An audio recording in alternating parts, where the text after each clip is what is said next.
to United in Strength for a brand new episode. As usual, I am the host with the most, Mike Alexander, certified personal trainer, nutrition coach, heart gainer expert extraordinaire.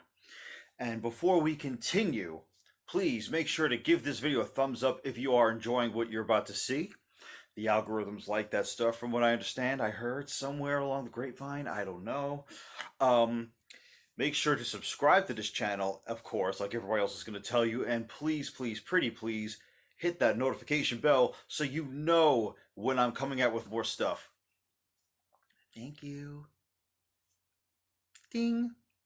So, as I had mentioned in a previous video, in order to squat safely with proper depth and in a way that's relative to your frame, you might need to find the right squat stance for you.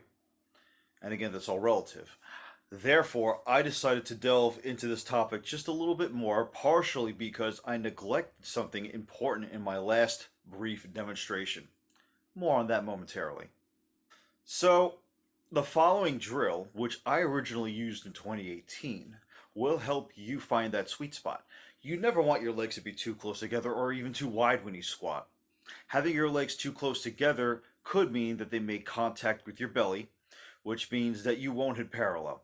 Squat with your legs too wide, and you'll see why some West Side barbell squatters are often scrutinized, as your adductors can potentially reach the end of their extensibility before you even hit parallel.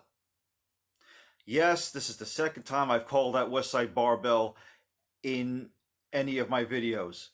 But with all due respect to Louie and the gang, don't do this crap.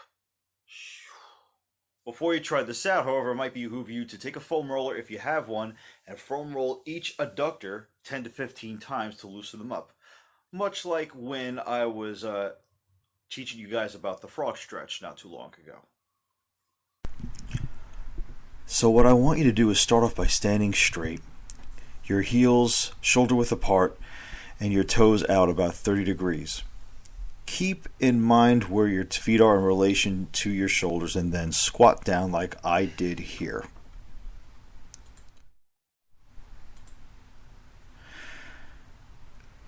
Your toe positioning, keep in mind, can have a direct effect on just how low you can get. So if you need to, you might have to point your toes a little bit more.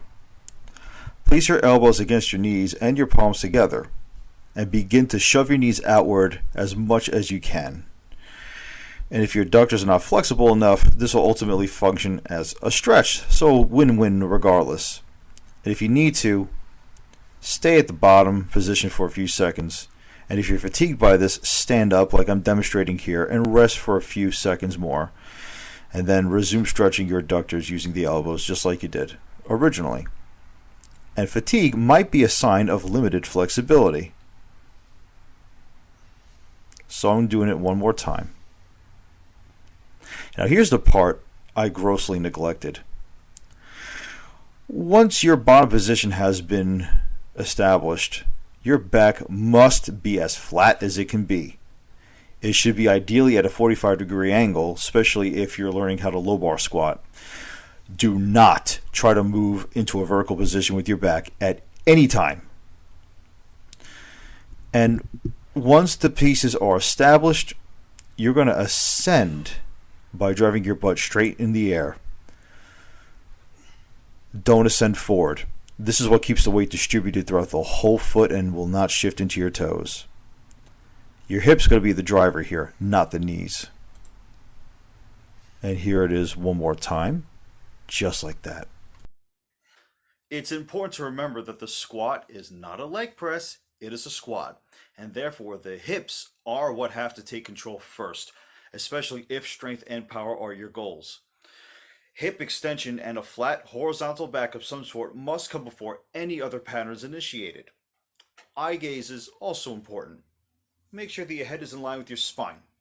I was taught a few years back that if you look up too much, you'll not only compromise your set bottom position, but you'll also alter the trajectory of your ascension. It also gives you a weaker base. The only time I ever raise my head up in the squat nowadays is when I'm retracting my scapula, setting myself up underneath the bar before I even unrack the bar. And a good way to develop this motor pattern is by performing supinated pull aparts, which I made a video about, and I will put that in the video now. But once you have all of this established, you may experiment with focusing your gaze in a slightly higher position. You don't necessarily have to look like you're staring at the floor when you're squatting. I tend to look up a bit more myself too. That is all for this episode. I hope you enjoyed it. Please, once again, give me a thumbs up if you did enjoy this, if you found it useful. Do you have any issues you want me to discuss as far as squatting? I have a few issues I want to discuss myself, but please leave it in the comments below. I am available for one-on-one personal training at the legendary Strong and Shapely in East Rutherford, New Jersey. So if you are in the North Jersey area, drop me a line, contact me on Instagram or on my website, which is in the description box. I'm also available for online coaching via Zoom and Skype, and I'm also available for at-home training. Until next time, I hope this helps you, and I look forward to seeing you again.